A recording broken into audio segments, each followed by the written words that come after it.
everyone, welcome to our channel Knowledge Hub. Friends, subscribe to our channel and click the bell icon for the latest update.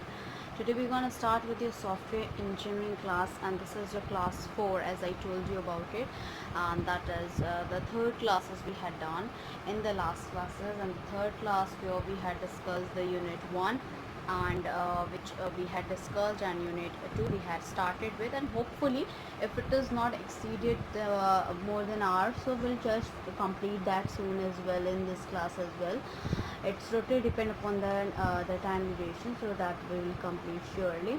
And first of all, it's a huge request from my side to all the viewers that to please like, share and subscribe our channel, so that many maximum people can get the information at once, and even though you can also enjoy the video as well. And in the same cases, if I am going ahead with a further one, as I told you, we are going to start discuss unit 2, which is SRS, because this we had not completed yet, and we had started but we had not completed, so we'll start discussing about it.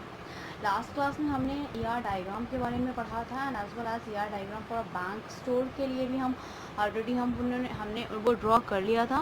So first of all a huge request from my side to please go through with the subscribe button, and please like, share and subscribe our channel, so that many maximum people can get the information at once, and even though you can also enjoy the video as well.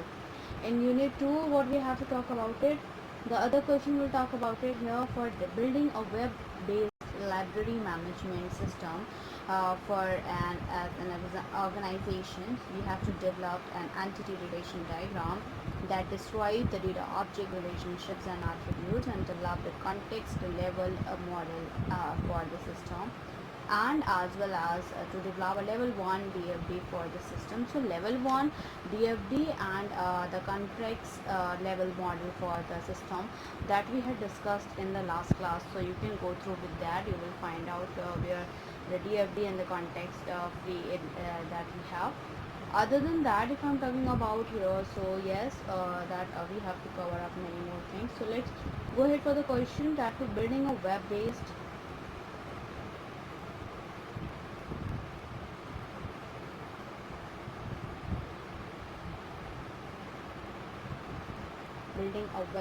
library management system for an organization. Okay, so here what we have to do it, we have to build a web-based library management system for an organization, and that is also an important one. Let's go ahead further here. This has been even though asking you examination paper of 10 marks, so that is also an important one here. Let's go ahead to make it. So we have library here, then the contents, the relationship that we talk about it. We have books. For that we have the book ID, the book name, the author, the ISBN, the price, the quantity, and of course the rack number. With that, for the books we have a relation with issues that we are dealing with, and that we have user numbers. In that we have date expiry, member type, membership type, department name, member name, and member ID. Okay, so this is what we have to content here. I will just let you write it down as well, so that you will be able to know. This is the library. Through library, it is having the relationship between the books, so that it contains what the library contains. Then we have a book here, that is another one.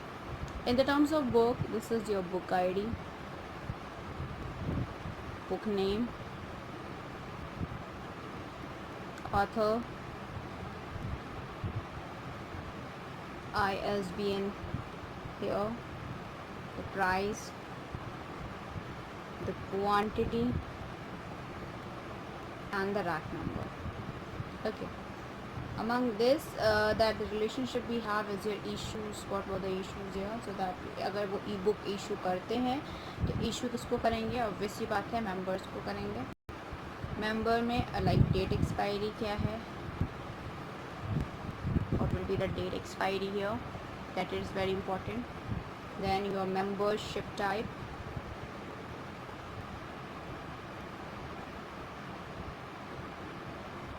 then department name,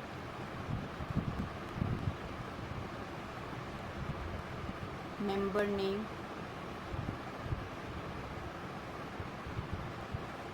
member ID. This is what it comes under the web-based library management system for an organization here.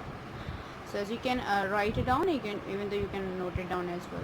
After that, we'll discuss another question: what are the benefits of ER diagram, which has been asked of that is your 5 marks. So that is also an important one that what we have to discuss here. So basics, that is your benefits of ER diagram.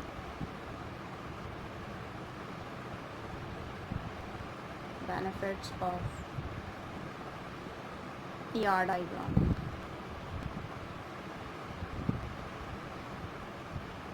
So benefits of ER diagram, if I'm talking about, the following are the benefits of ER diagram, and that's what we have to discuss here. And in the same cases that we have to discuss in a detail. The first we have benefits of ER diagram. The first we have like the primary benefit of ER diagram is to represent a relationship between the data objects. For example, in an online purchase system, a customer purchases cars. So here purchases is a relationship between the two data objects, customer and car here. So that comes under the first one. The second benefit we have is the attributes of each data object is also represented in an AR diagram. The attributes show the properties or the characteristics of an entity. The other, for example, for this, that the customer can have an attribute such as name, address, phone number. The other we have like AR diagram help us to understand what the database is about. The user can just understand the ER diagram very easily for the knowing the database being developed. ER diagram keep the logic of database separate from how a database will work on the computer, and the conceptual understanding for the database that can be developed as well. The other question we'll discuss: what is data modeling and what is the importance of entity relationship diagram in it. This has been asked of 10 marks. And importance of ER diagram, as we had discussed here, as you can see here, the benefits of ER diagram, and the thing that is your data modeling, yes, that we have to discuss here. Data modeling. In terms of data modeling, here this has been asked for 3 times in the examination paper of 10 marks and 1 times in 5 marks here. So this is also an important one. In this, that the data modeling is a graphical representation of data objects and the relationship among these objects, and the data modeling is commonly done using ER diagram, that is of 10 marks. Now we'll go ahead with other one that what we have to talk about it, which is in the terms of decision tables and decision trees as well. So the question has been arise that has been asked of 2 marks in the examination 2, that is of 5 marks in the 2 different examinations here. The question is define decision table and what is the difference between decision table and decision tree.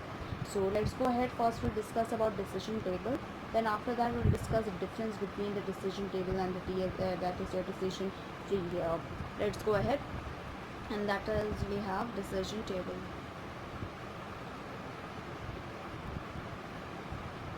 So in terms of decision table here, in this, that many software application possess certain modules in which a certain complex conditions occurs, and such conditions should be responded by taking an appropriate action, and hence decision tables are used in which the complex conditions and corresponding actions are stored in the tabular form. Such decision tables can be used by software program to model the complicated logic here. The decision table is divided into 4 sections that to be follows, and that we have as rules in the form of like rules. So the decision tables are of the 4 division pattern that we have. So here with this, the first it content condition, and this is action. In condition, that is your condition alternatives.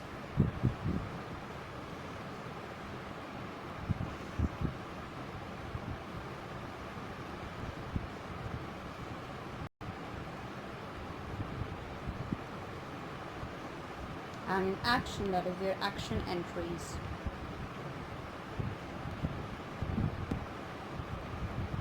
This is the rules for the decision table here. Now we'll discuss about the difference between decision table and decision tree.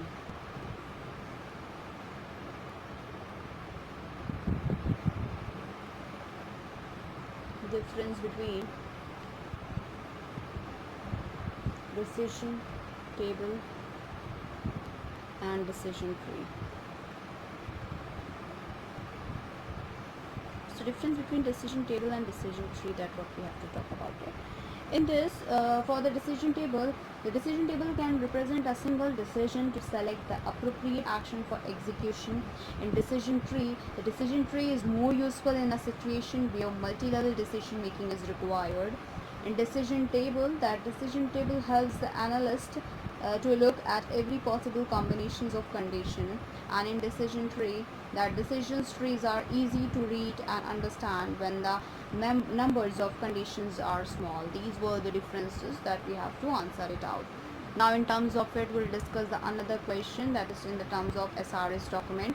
The question is that to describe 5 desirable characteristics of a good software requirement specification document. So some characteristics of a good that we'll discuss here. So here, desirable characteristics of a good software requirement specification. That is software requirement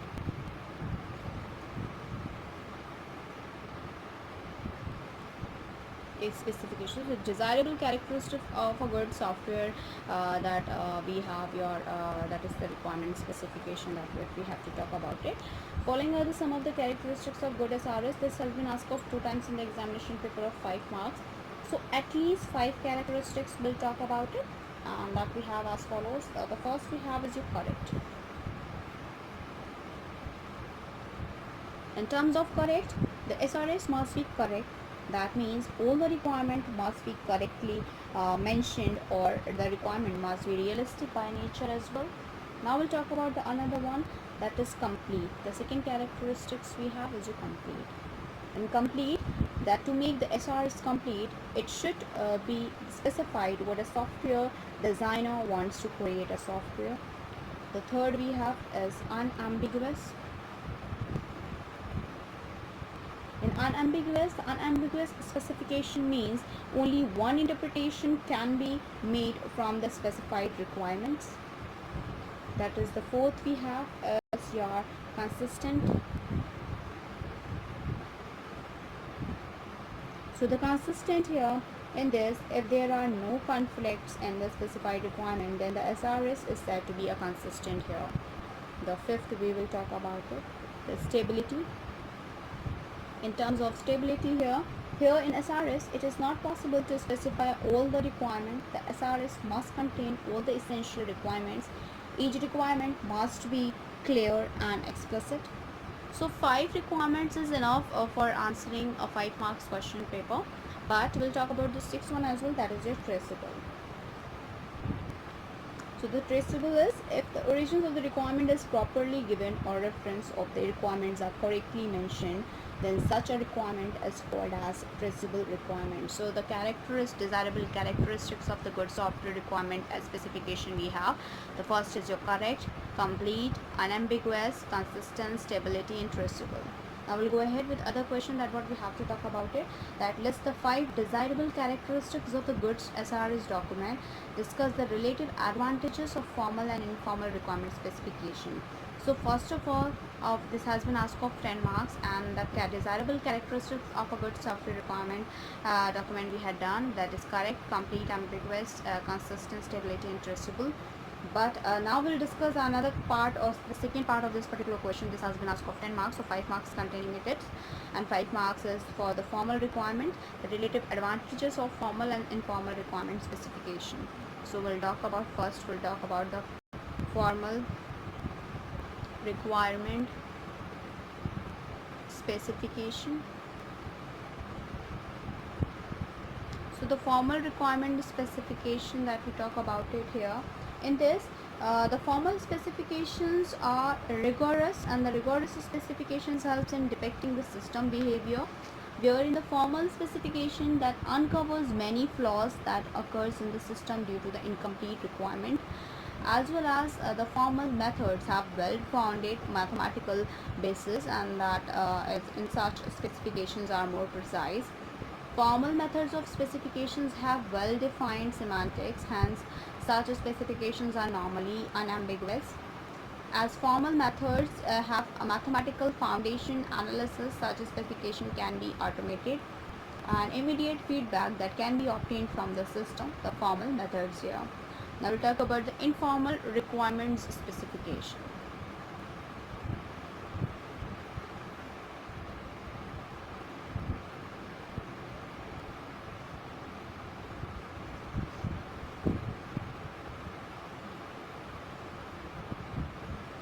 Informal requirement specifications here, in this the terms, that is, the informal specifications are helpful in understanding the system.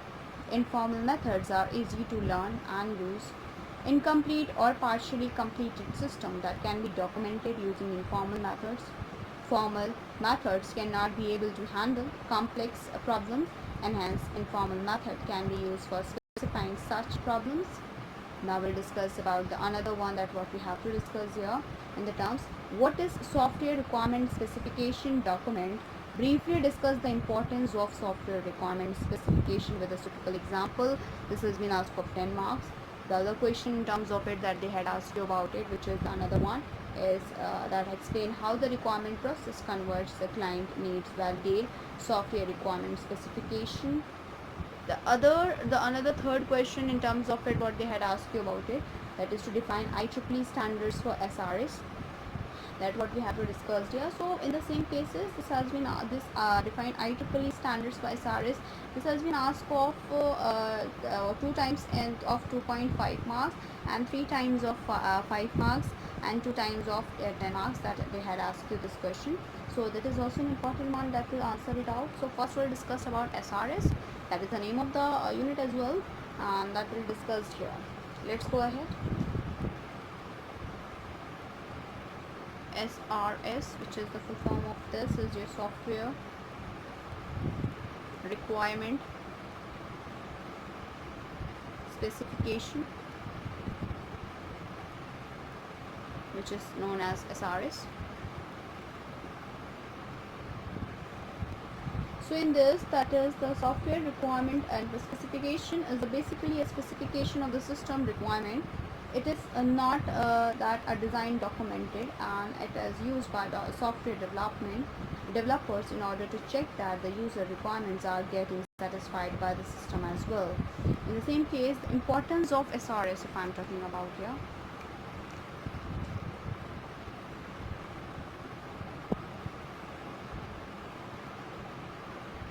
importance of SRS. In terms of the importance of SRS here, that the software requirement provide a basic for creating the software requirement specification.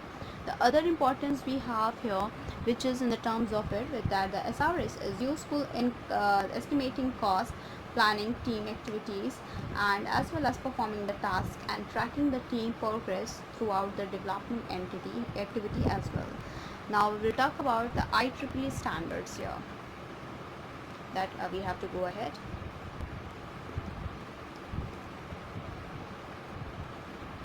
Ieee standards.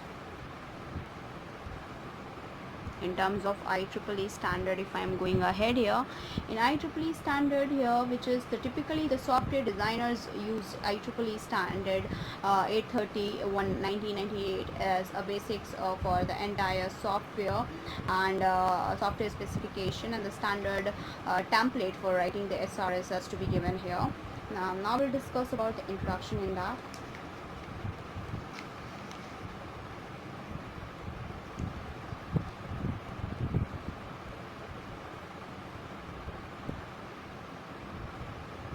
In terms of introduction, the first we have to discuss here, which is your purpose of this document.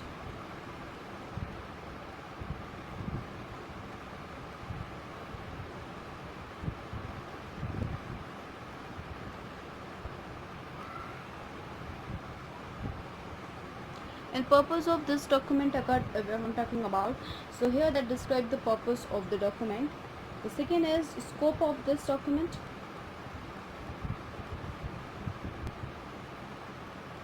In introduction, this is a first part, this is the second part. The scope of this document. In scope of this document, that describes the scope of the requirement definition, the effort, and the sections also detailed any constraint that were placed upon the requirements elicitations process, such as schedules and cost. The third we have, which is overview. In overview, that provide a brief overview of the product defined as the result of the requirement elicitation process as well. Now the second, after the introduction, the second we have here, which is your general description.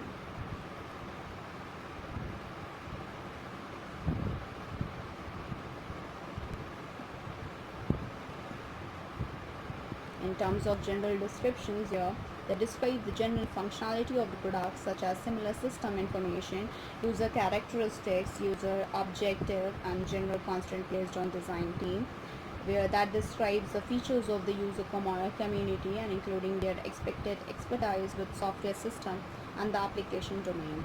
The third we'll talk about it, that is your functional requirements.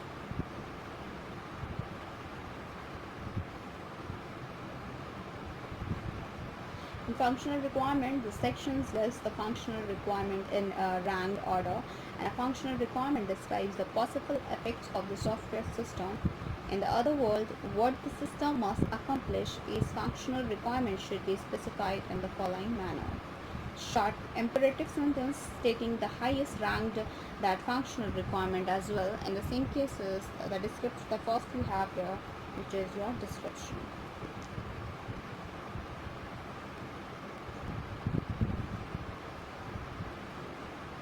That is your description.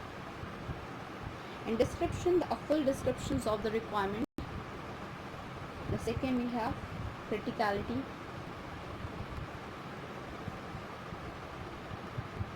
In criticality here, that describes how essential this requirement is to the overall system here. Now we'll discuss another one, that what we have to discuss, the second one, third one, which is your testing issues.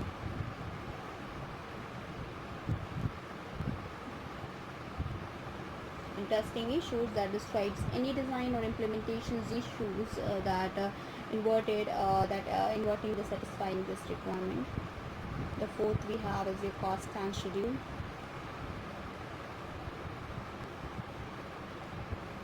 Cost and schedule here, that describes the relative or absolute cost of the system.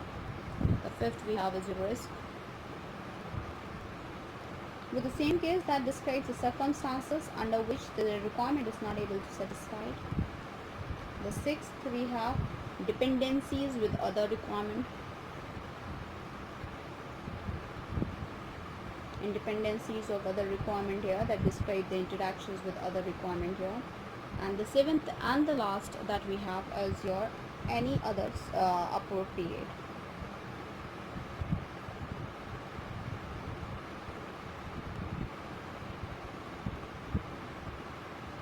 In any other appropriate, that is the another one. These were the 7. It comes under the functional requirement. And for the introduction, that is your purpose of this document, scope of this document, and the overview, the general description. Then we have a functional requirement. In functional requirement, that is description, criticality, testing issues, costs and schedule, risk and dependencies, any other appropriate. Now we'll talk about the fourth one, which we have is your interface requirements here. The fourth we have interface requirement.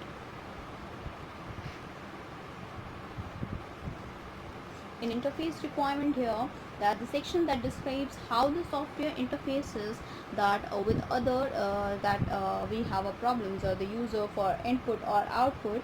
Examples of such interfaces are library routines, and that is the another we have is the token streams, shared memory, data streams, and so on.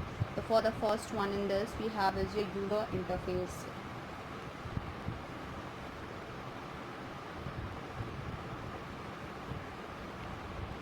User interfaces here, that is we have that to describe how this product interfaces with the user.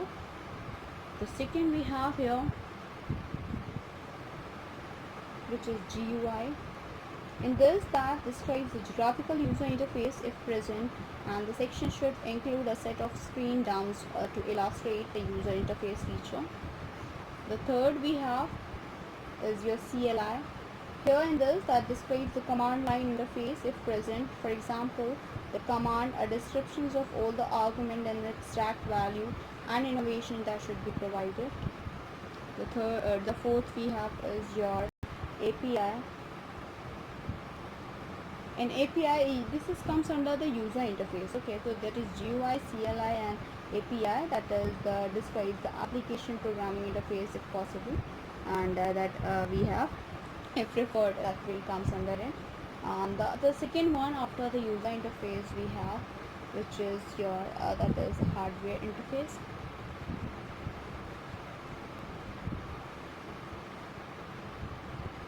And hardware interfaces, that describe the interfaces to the hardware device. The third we have communication interfaces.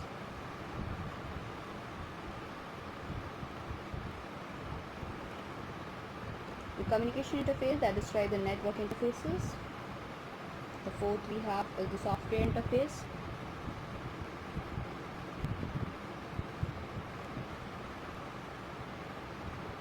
So in terms of software interfaces, that describes any remaining software interfaces not including above. Now we'll talk about the fifth one after the interface requirement, that we have is your performance requirements.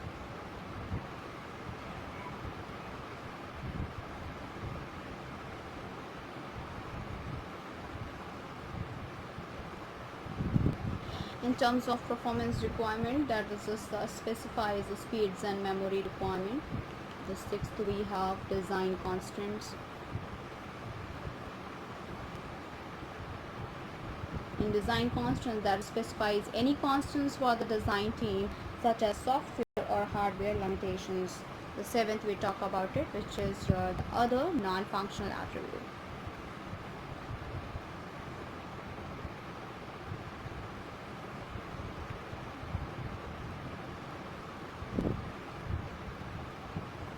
Other non-functional attribute here, where it specifies any other particular non-functional attribute that required by the system, such as your comes under in it, which we have here, that is your security.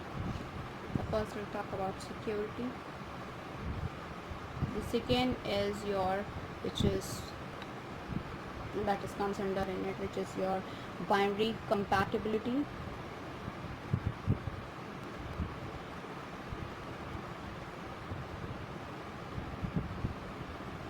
Third we have reliability.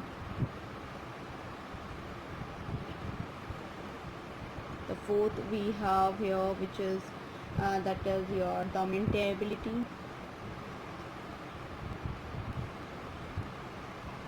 Then portability, that is your fifth one.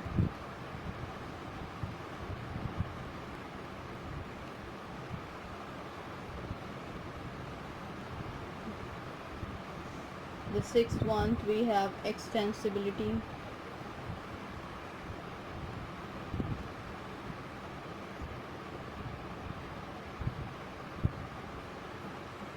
extensibility. The seventh we have to discuss here, which is the another one, and that we have to go ahead, and that we have the seventh one, which is your reusability.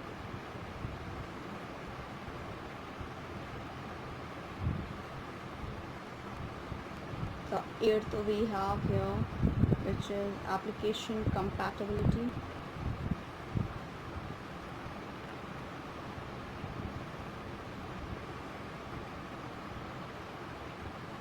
The ninth we have here is your resource utilization.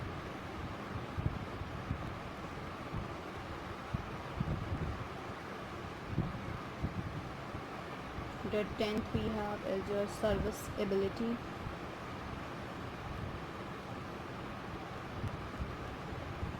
And the others as appropriate that comes under in it, which is other non-functional attributes, and there are many or more as well.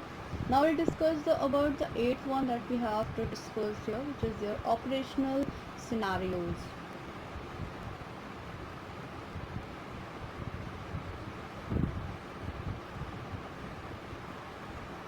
In terms of operational scenarios that we have to talk about it, this section should describe a set of scenarios that illustrate from the user's perspective and what will be experienced when utilizing the systems under the various situations as well. The ninth we talk about is your preliminary schedule.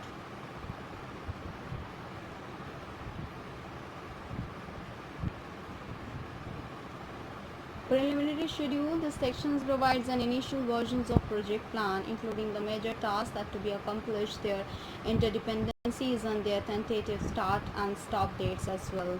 We'll talk about the 10th one that we have is your preliminary budget.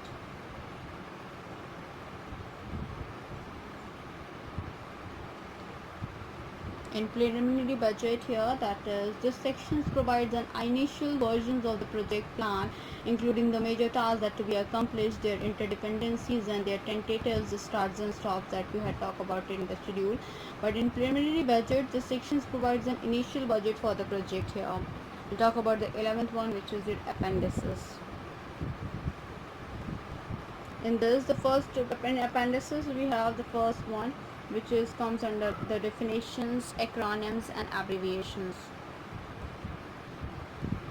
Definitions, acronyms, and abbreviation. So in this, if I'm talking about here, that provide the definitions, terms, and acronym that can be provided here. And in the same cases, like we'll move ahead here, and that what we have to talk about it, which is the second one, and that is the references.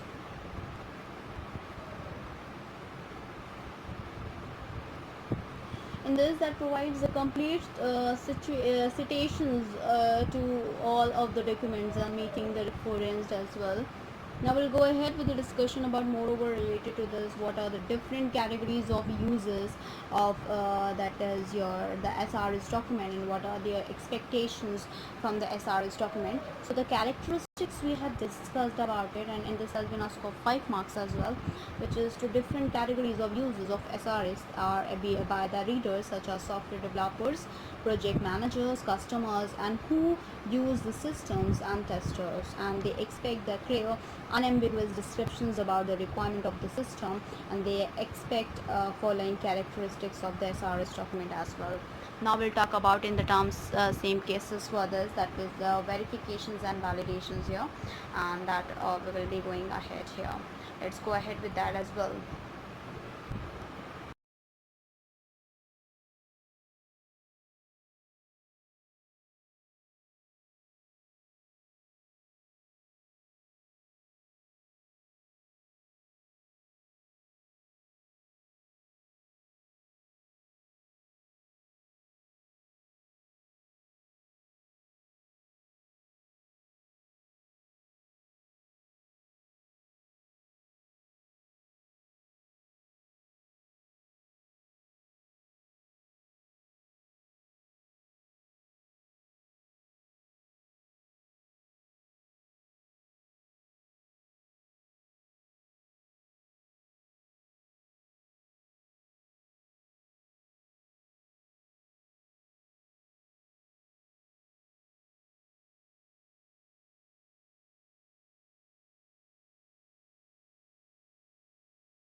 now we'll discuss about the verification and validation.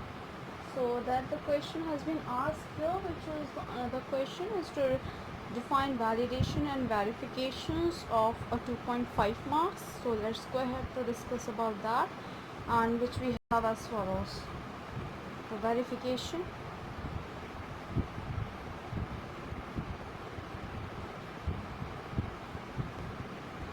So in terms of verifications and validation, this has been the very important question as well, because this has been asked many times in the examination paper. Either it is of 2.5 marks, 2 marks, or we can say that it is of 5 marks as well. So let's go ahead discuss about the verification here. That is, the verification refers to the set of activities that ensures the software correctly implements the specific functions, and verification is the preventions of errors. In validations, if I'm talking about the validations, refers to the set of activities that ensures the software that has been built and traceable to a customer's requirement. Validation is for the detections of errors as well. Now we'll talk about another one, that what we have to discuss here, which is the another question, which is in terms of software quality assurance. And the question has been asked is: in software development organization, identify the person responsible for carrying out the quality assurance activities and explain the principal stakes task that they performed to meet this responsibility. This has been asked for 10 marks here. And that is another question has been asked in terms of which, and related to that only, that is, write a short note on software quality assurance. So that we'll discuss here. So we'll go ahead. Software quality assurance. So in terms of software quality assurance, which is stands for SQA as well, so that we have to discuss here. Software quality assurance is the conformance that is to the functional and non-functional requirements of the product as well, and that prepare an SQA plan for a project. That we first discussed here, and that we have as follows. First we have is prepare an SQA plan for a project. In this here, that the SQA plan is developed while planning the project, and that the quality assurance activities are conducted that are indicated in this plan, and this plan basically identifies evaluations to be performed, audits and reviews to be performed, standards that should be adopted for the project, and procedures for the error reporting of tracking as well. It also specifies the documents to be produced by a SQA group and amount of the feedback provided to the software project team as well. Another we talk about the second one which we have, and that is the participates in the development of the project software process description. It is the participates in the development of the project software process description. So in this, that the process selected by the software team is reviewed by the SQA group, and this review is for the first we have is that is the process descriptions to ensure that it follows the organizational policy and internal software standards and some standards that are adopted by the organization as well. We'll talk about the third one we have, which is reviews software engineering activities to verify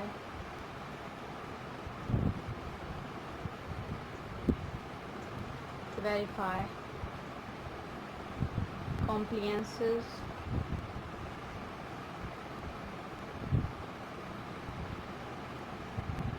with the define software process. In this, here, which is that the SQA group identifies and documents the process, and the group also verifies the correctness of the software process as well. Now we'll go ahead with other one that what we have to discuss here, and which is another one, and that is the fourth one is the audits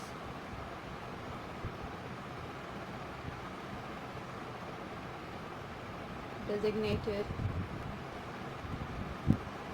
software work product to verify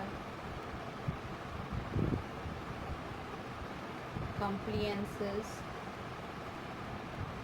with those defined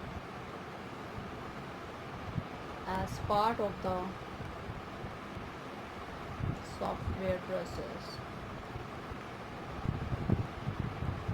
So this is the fourth one, where the audit designated software work product to verify the compliances with these defined that as the product as the part of the software process. Yeah.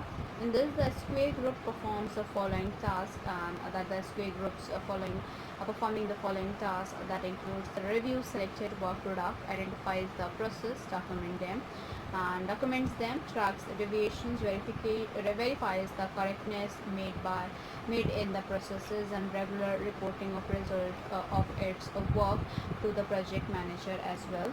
And even though there are many things to more to discuss, that is the fifth one, and which we have as follows. That is the fifth one we have, and this is your to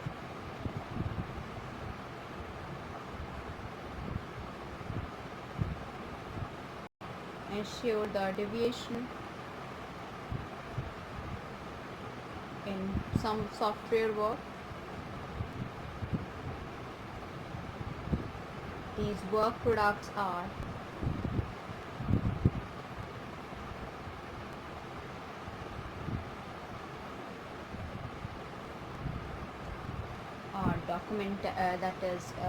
are documented and handled,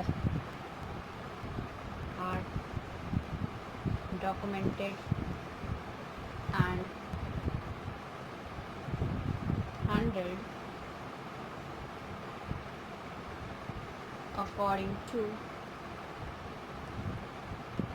documented procedures. In this, that the deviations in the software work that are defined from the project plan, and these processes are identified and handled according to the documented procedures as well. Now we'll talk about the sixth one, that what we have to go ahead and which is to be discussed here, and that is the sixth one, that is records any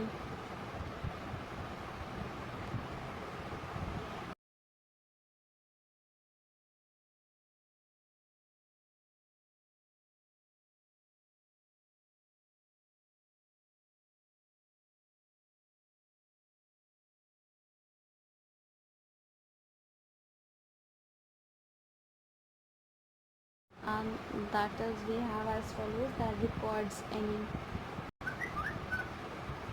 non compliance and report to senior management.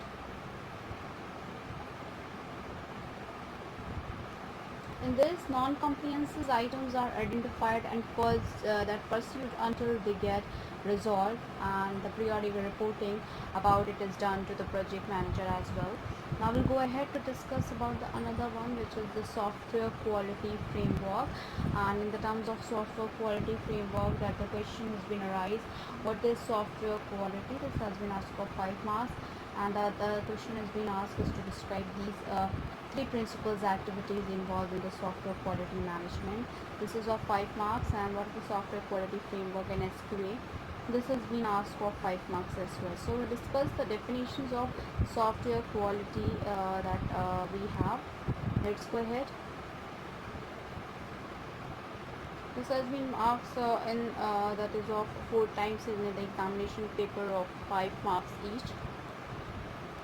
Definition of software quality. So here in this, the definitions of software quality, that what we have to discuss here. And the software quality can be defined as the conformance to the explicitly stated functional and that performance requirements, explicitly documented developed standards and implicit characteristics that are expected to all the professionally developed software, and the process that based approach for the bringing the quality in the product to be illustrated. That we will discuss that to define the process, to develop the process, then we'll analyze the product quality, and then that is that quality satisfactory. If yes, then standardize process. If not, then improve the process, and then that is comes under the then other will check the quality bringing up to the process on the based of this approach. We will be going ahead. Shut off that is the diagram here. First we have defined the process, then to develop the process, then we have to analyze the product quality, then we have is that fact is that the quality satisfactory. If it is yes, then, and if it is no, then. So this is the quality bringing using the process based approach. Here first we have is to define the process, then develop the product, then analyze product quality, then is quality satisfactory. If yes, then standardize process.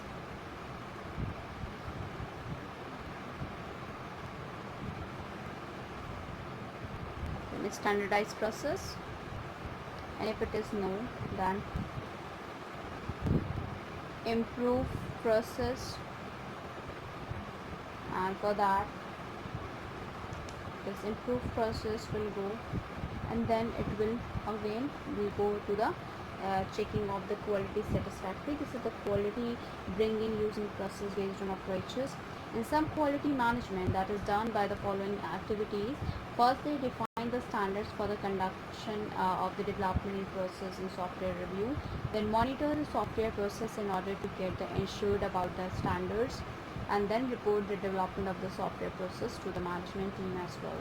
Now we'll discuss about another question, which is what are various software quality assurance attributes, that what we have to talk about it. So let's go ahead here, which is we have various software quality assurance attributes.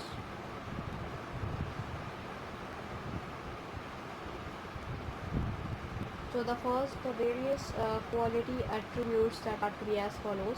The first we have is your correctness.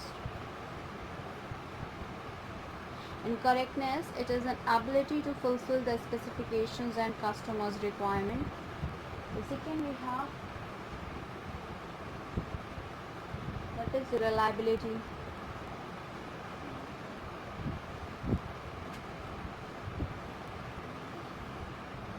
In the reliability here, that the degree by which when the software should work as per the requirement precision. The third we have is usability.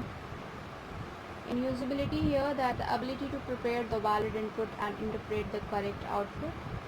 The fourth we have is efficiency. In efficiency, that the measures of the computing the resources and time required by the program to perform. The fifth we have, that is integrity.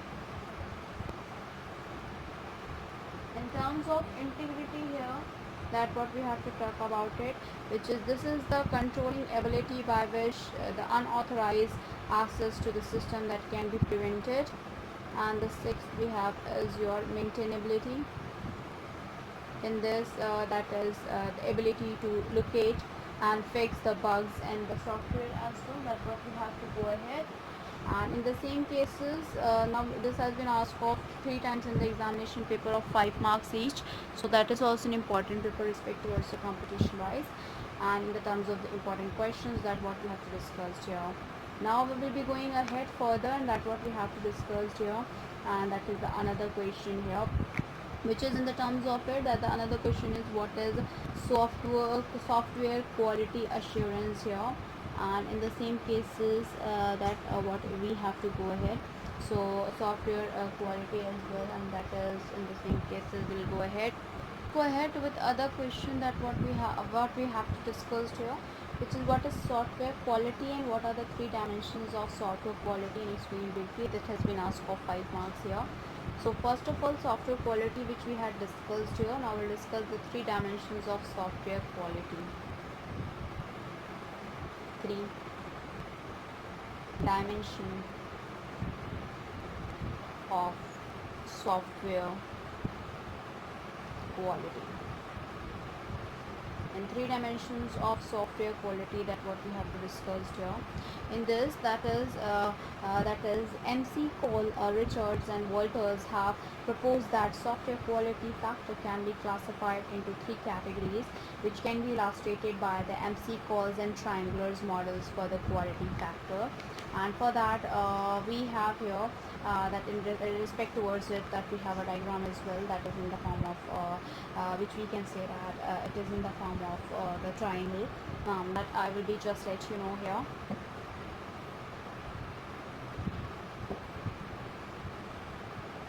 This is a triangle, then this is being divided into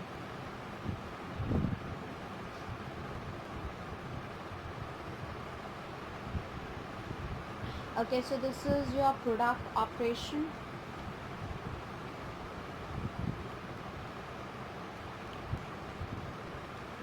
this is your product revision,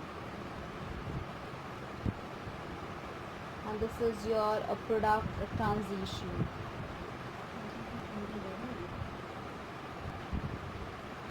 In this, the product revision here, that is the maintainability, flexibility, testability, and in that is the product transition, that is reusability, portability and interpretability.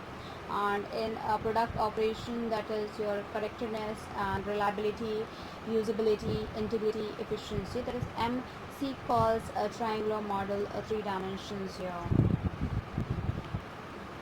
MC calls triangular model, which is 3 dimensional. Okay, so now we'll discuss this in the detail, the factors that can be determined as, which is comes under here, which is comes under, that is your operations. So let's go ahead to discuss here for the operational.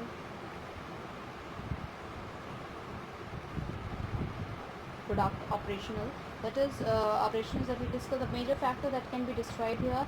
The first we have is your correctness. In correctness, that the ability to fulfill the specification and customer's requirement. The second we have reliability.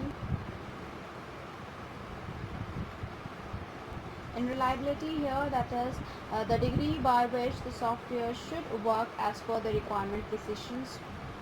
The third we have is usability. In usability here, that is the ability to prepare the valid input and characterized interpret the correct output. The fourth we have is efficiency. In that efficiency, that the measures of computing the resource and the time required by the program to perform. The fifth we have integrity. In integrity, that this is the controlling ability by which the unauthorized access to the system that can be prevented. The next we have to discuss the adaptability to the new environment.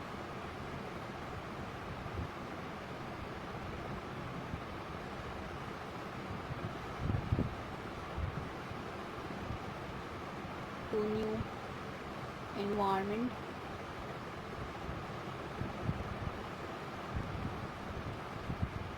The first we have is the maintenance.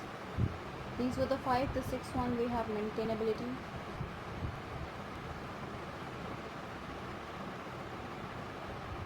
In maintainability, the ability required to locate or fix the bugs in the software. The 7th we have, which is flexibility. In flexibility, that the extent by which it is allowed to make certain modifications in the program. The 8th we have, and the last for this, that is the testability. In this, the testability here, that the ability to check that the functions is working as per the requirement here. Now we'll talk about the another one, which is ability to undergo changes.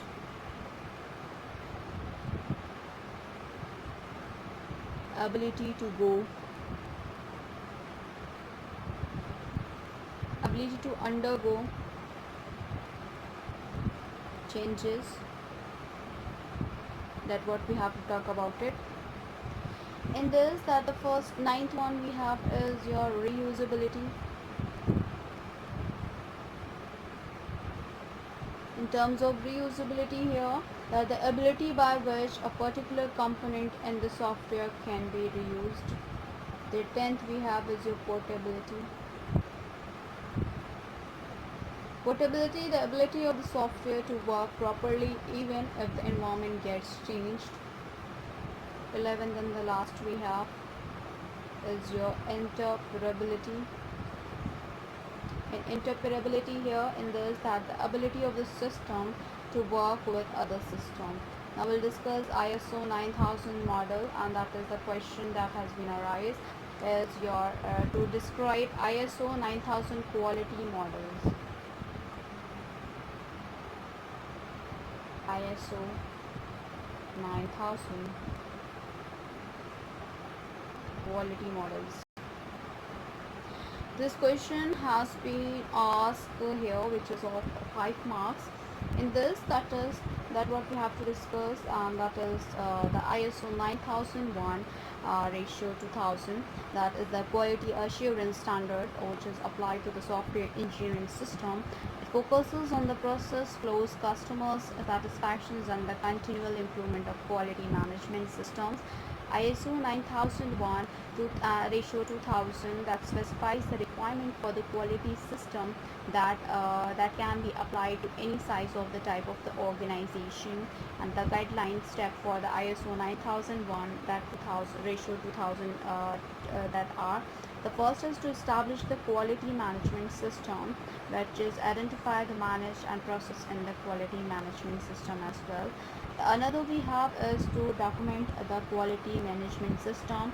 The next we have is to support the quality. Now we'll go ahead and just write it down this. The first we have, write it down as in the form of ABC. That is establish quality management system. The second, the B1 we have is your document the quality management system.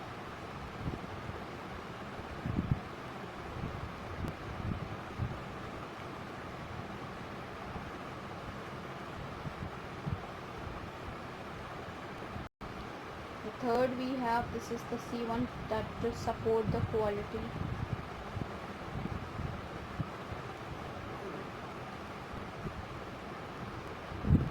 The D1 we have is just satisfy the customer.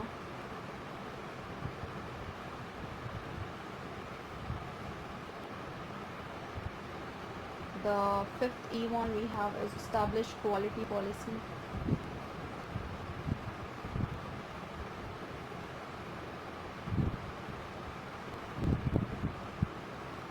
The F we have here, which is the conduct quality planning.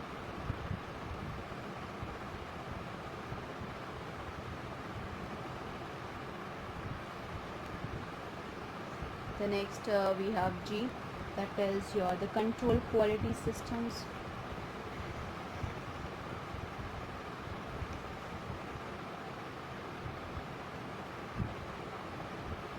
The H we have is that is the perform management reviews.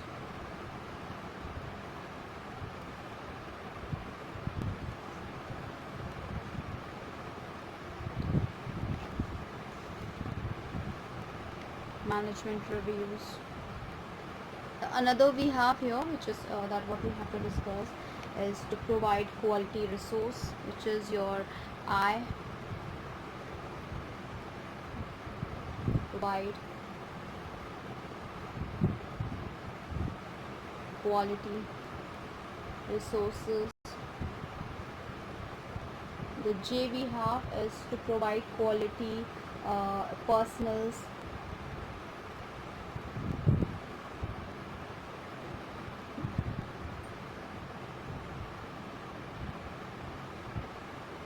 The K we have is provide quality infrastructure.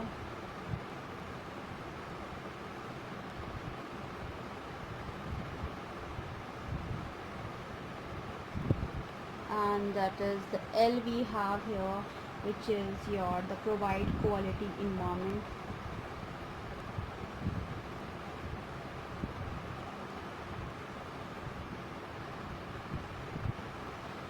Another we have here, which is the M we have, that is control realization planning.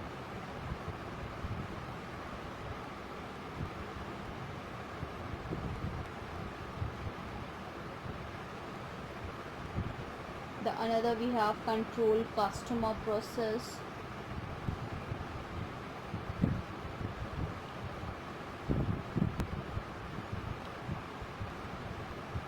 The next we have is the control product development.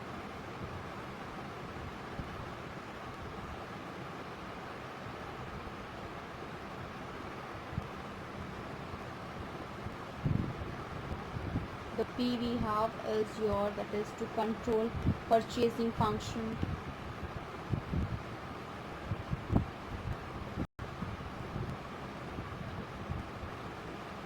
The another we have is control operational activities.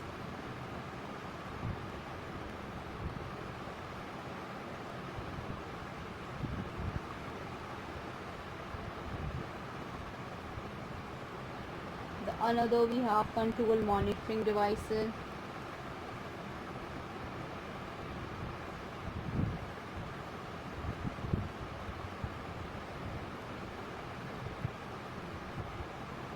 Then we have control non-conforming product.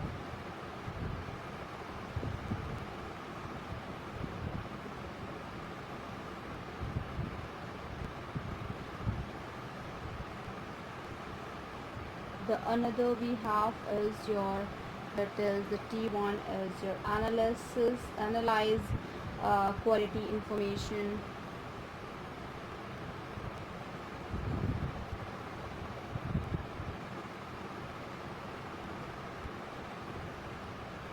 The U and the last we have make quality improvement.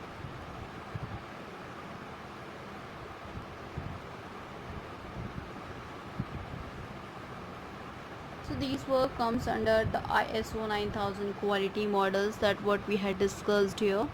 And now we will be going ahead to discuss the many more things related to it, which is SEI, that is your CMM model, and what we have discussed here. This has been asked for here, that is of 5 marks. And the other question in terms of it, which is the another one, is that what are the different CMM mod levels and what does CMM levels specifies, explain briefly. This has also been asked for 5 marks. Now we'll discuss about the CMM levels here, and that we have as follows.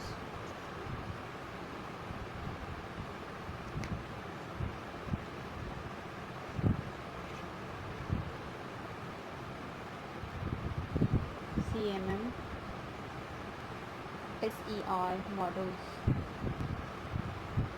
So in the terms of CMM here, the full form for CMM is capability, maturity, model, which is a CMM, that is used to assessing how to an organization processes allows to complete and manage the software projects, and the process maturity levels we have, and in that process maturity level we discussed.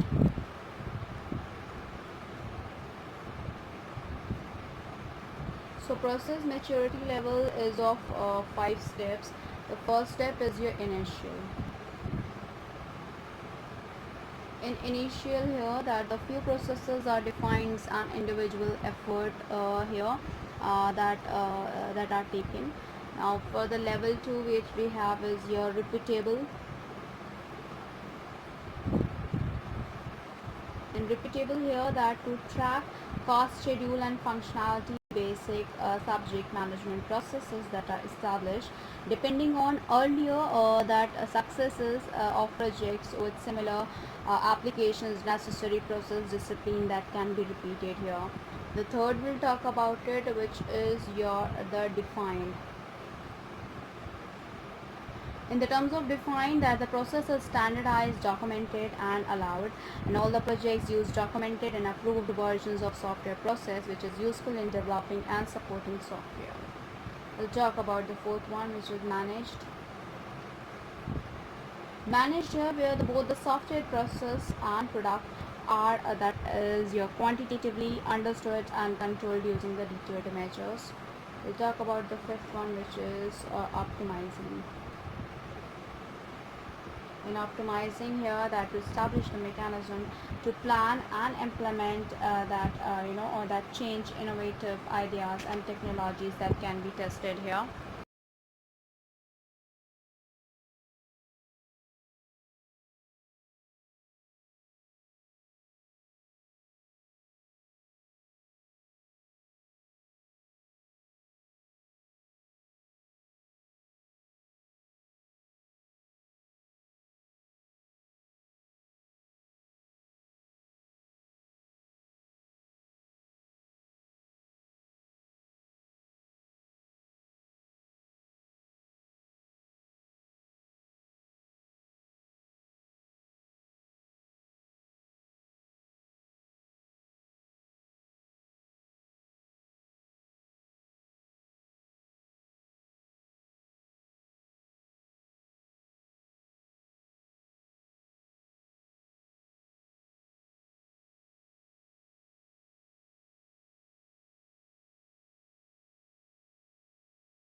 So in the same cases here, for that to establish the mechanism to plan and implement the change innovative ideas and technology that can be tested, and thus that the CMM is used for improving the software projects as well. So that what we have to discuss here. Now we'll discuss the another one, that is the comparison between ISO and SEI CMM models, and the short possible questions, so even though that what we have to discuss here. But let's go ahead with this, that is to compare the ISO and SEI CMM models that what we have to discuss here. In the same case, this has been asked of 10 times in the examination paper of 5 marks.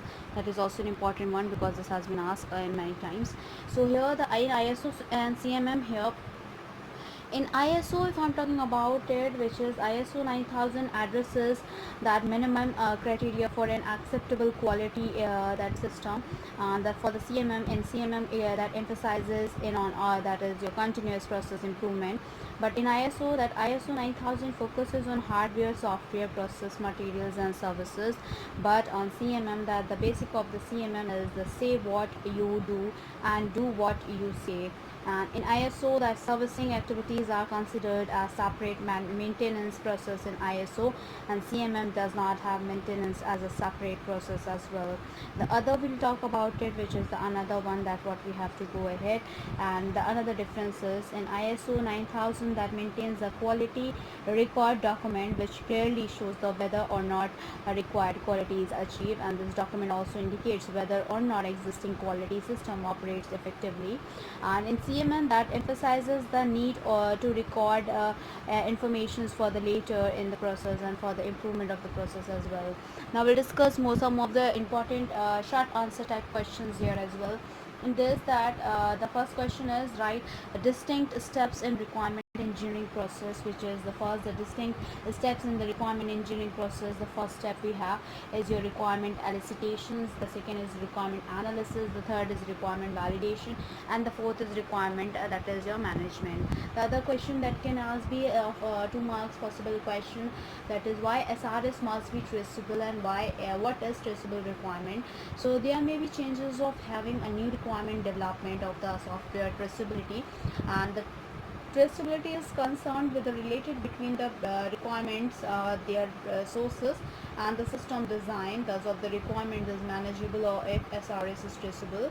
The traceability requirement is the relationship between that is we have that dependence requirement as well. The other question what they can ask you is the another one is what is the outcome of feasibility study. So the feasibility study is the decide whether the proposed system worthwhile or not, and that outcome of the feasibility study is to the result to obtain from the following questions, that is the whether the system contributes to organizational objectives, whether the system can be engineered as it is within the budget, and whether the systems can be integrated with other existing systems. So after performing the feasibility study, a feasibility study reports prepared. The other question we have is the another one that we have to discuss, which is what is the major distinction between the user requirements and system requirement, where that the user requirement describes both the functional and non-functional requirement in such a way that they are understandable and by the user who do not have detailed technical knowledge, and on the other hand the system's requirements are more detailed specification of the system functions and that the services and constant than the user requirements as well, where the user requirements are specified using natural language tables and find diagrams because these representation can be understood by all the users. The system requirements can be expressed using the system models only. I will talk about the another question that can be asked, and that is your identify ambiguities and the omissions in the functional requirement. What question would you ask to clarify these functional requirements? Following are the questions that must be asked to clarify the functional requirement, and what we have to discuss the following here.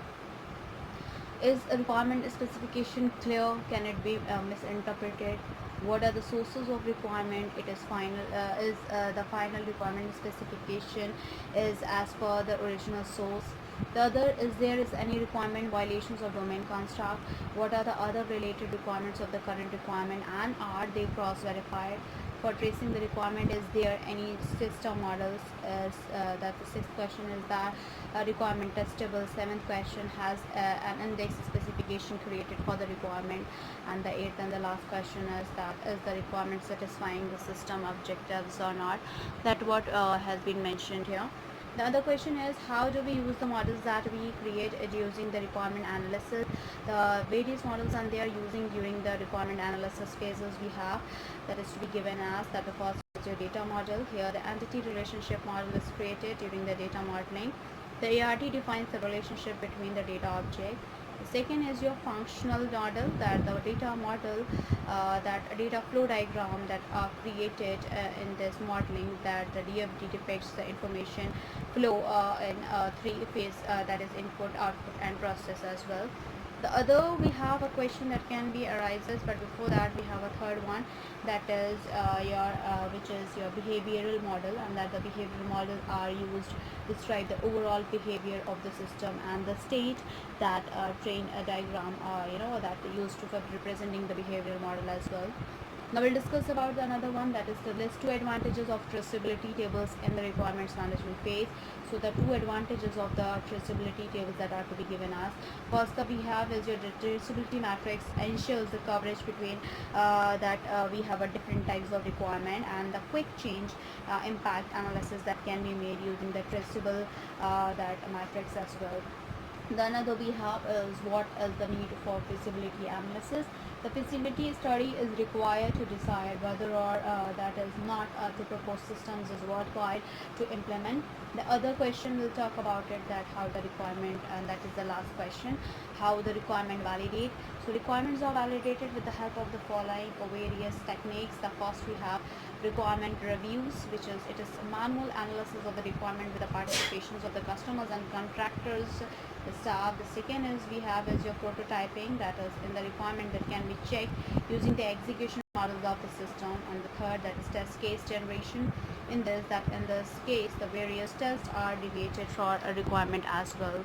Now here we'll end up with, as I told you, we had completed the unit 2, and now we will discuss the next unit, that is your unit 3rd, in the next coming class, that is your 5th class, which is software design. In terms of it, other than that, we are dealing with the chemistry of class 12 and competitions of NCERT solutions, and then after that we are dealing with, we had completed the sociology, and as well as we are dealing with software engineering. As you know, quantitative aptitude we are stating with, that is we had completed in arithmetical ability, we had completed here the operations on numbers, LCM and SCF, and decimal fraction. Now we are dealing with simplification. You can go through with the subscribe button, you will find out every video there. In terms of reasoning, we had completed the verbal reasoning, as well as we had started with non-verbal reasoning, where more than 1000 questions of series we had done, analogy 500 questions, and a classification that we had started with. Whereabout we had completed the 50 questions here as well. In the software engineering, if I'm talking about the unit 1, we had completed, that is your introduction to the software engineering, software components, software characteristics, software prices, software engineering process, similarity and differences, and the conventional engineering process, software quality attributes, software development life cycles, SDLC model, waterfall model, prototype model, spiral model, evolutionary development model, iterative enhancement model. The second unit we have software requirement specification, which is SRS, that is requirement engineering process elicitations, analysis, documentation, review and management of the users' needs and facility study, information modeling, data flow diagram, entity relationship diagram, decision table, SRS document, IEEE standards for the SRS, software quality assurance that we had discussed, that is verification, validation, SQA plan, software quality framework, ISO 9000 model, and SCI and CMM model that we had discussed. Now we'll discuss about the another unit, which is a unit 3rd.